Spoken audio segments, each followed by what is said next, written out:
Today we have a pretty cool thing to talk about, and I think it's kind of important at the same time because a lot of people don't realize how much their home life affects their work life and their work life affects their home life. And what we're going to do is we're going to dive into that a little bit deeper, specifically using statistical analysis that data science did as kind of a cool side project using R and D3 to create graphs with over 500 different occupations to show case an effect between how much money you make, what your job is, and the divorce rate for that. So we're going to dive into that and look at that. I'll include a link to that below. It's pretty interesting.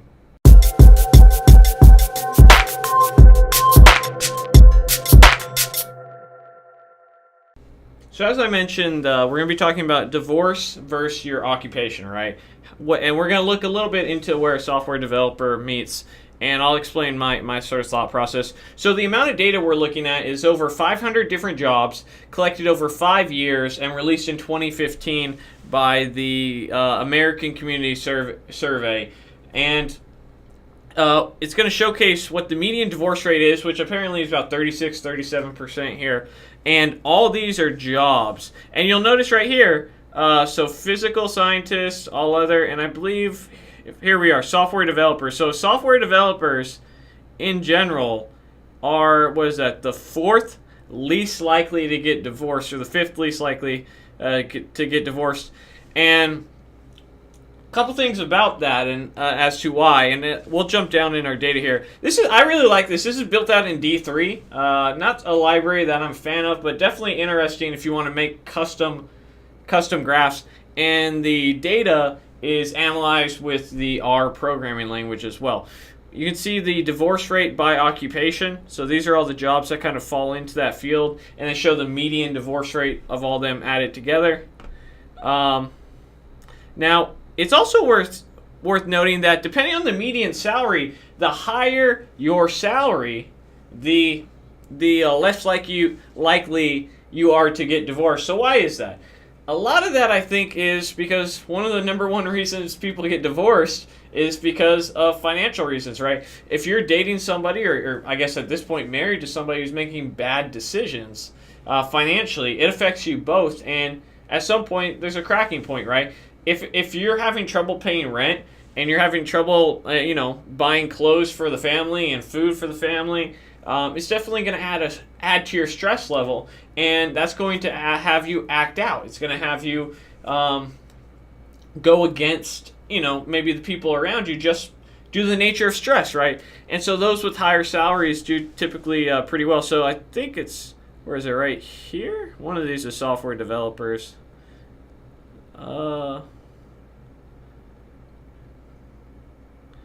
Around here, so here we are, software developers. So you'll see that the average software developer is making about $90,000, which is pretty accurate for the United States. So and they are one of the lowest divorce rates. And you'll notice that a lot of these are all high-paying jobs, right? Engineering managers, dentists, anesthesiologists, physicians and surgeons, and lawyers and judges.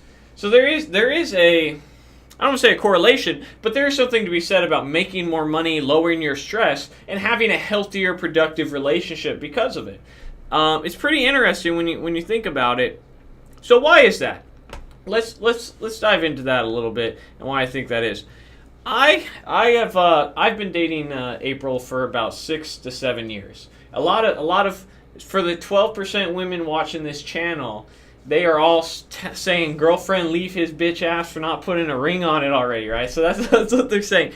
So what is my thought process? Is it because I'm too immature to get married and I'm just putting off the inevitable? And for me, I am a big believer, and I think this is kind of shown in the data here, that I want to be financially stable to be able to provide for my family and not be able to. No, I don't want the stress of I want to be able to enjoy the time with my family and not have to stress about money. And I think that's a big thing, especially, the last couple of years of my life being very poor up until recently, and understanding the stress that it can cause. Not theoretical, just stress that it has on me, and understanding how I'm at times don't handle it the best. as is the nature of stress. And so I can respect that you have a lot of these very intellectual people in the job categories, right? You're talking about software developers, lawyers, dentists, doctors, all people who use their brain and did a lot of studying, and I would say can think very logically and are getting paid very well. So if you can think about it for a second, I really do think that the salary of just being comfortable in terms of being able to provide will actually lowers your stress, and that's why you see lower stress levels. I don't think the money necessarily has anything to do with it. It's not like, oh, well, I make $100,000. Of course I'm going to stay married. I think it's more so that you make enough money to survive, like actually survive, right? You can pay for a car for both of you, and you can, maybe you have a house payment. You have enough to give a little in either direction, right? You can, maybe your salary could even drop, and it's not going to super stress you out as long as you manage your money right. You're able to save money. You're able to invest money at that salary cap typically, or salary level, and that sort of stress of what if I lose my job? What if it's not going to affect your family, because you already have the biggest stressor out of your life, in my opinion. Which is why I think the median divorce rate for software developers is going down very high, because you have skills that are hugely in demand and you're getting compensated very well. So if you do lose your job, that it's not the most stressful thing, and it's a very unique feeling. So when you're thinking about what job occupations to take, I wouldn't necessarily say choose something like this.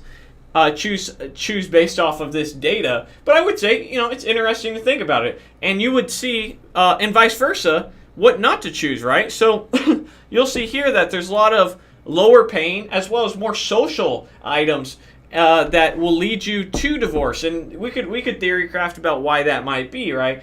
I would say that the social items in terms of the bartender, why that's the tied for the highest right there is because you're involved in an environment in which you're essentially dealing with the cardinal sins, right? The drinking and the sort of sex industry at the end of the day. Because as a bartender, you're commingling, you're in a much more social environment, which introduces you to a lot of people of the opposite or the same. This is 2017, right?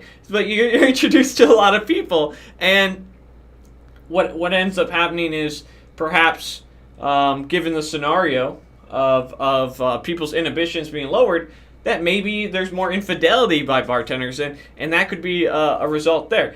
Or let's see, what is some of the other ones? Telemarketers, that's someone who's unhappy, and that again goes to lower stress levels, right? Or higher stress levels, and being unhappy is just as stressful. And if you're unhappy at your job, you're going to be unhappy in your life, which is why I tell people who are really trying to force themselves to be developers is to find something that they like. Don't force yourself. It's okay to work hard and try to get better, but it's also important to understand that if you force yourself to try and do something that you don't like for a long period of time, you're going to be unhappy. Massage therapists, I some of these I'm not too surprised of. Gaming managers, that's referring, that's not like to a gaming channel. That's referring to like casinos.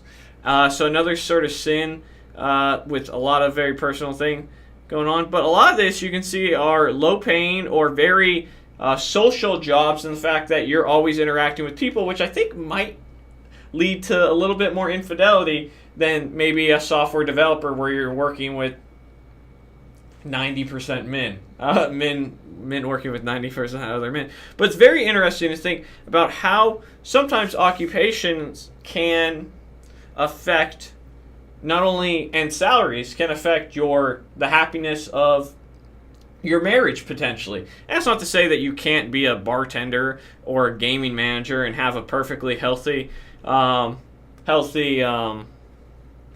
relationship, but it's to say that there are some stats that we can look at that are clearly based in some sort of, we can say, the trends without being too biased or anything like that. So if you're a bartender, I'm sorry, nothing personal, right? We're just going off the data here, but excuse me, pretty cool in my eyes that we can look at this and see who's getting divorced, and maybe we can break it down by salary and job category and see what the likelihood that is. And it could even be by education, right? Everything that we're talking about is also all the fields that we're talking about, except maybe software development. But even software development is something that you have to be pretty highly educated in to get a, you know, grant all what I mean by traditional education. We're talking about doctors who have to go years to school, lawyers. These are all things with really low divorce rates. And so there could be a correlation with education as well, right? Software developers kind of are bachelor degrees or higher typically for the average software developer most of the time. But I'll include a link to this down below. I'm curious what your guys' thoughts are, because to me, I say that on the lower end, it's caused by more social interaction and sort of the cardinal sins for some of these. You know, drinking, gambling. Those are kind of the ones that stand out to me.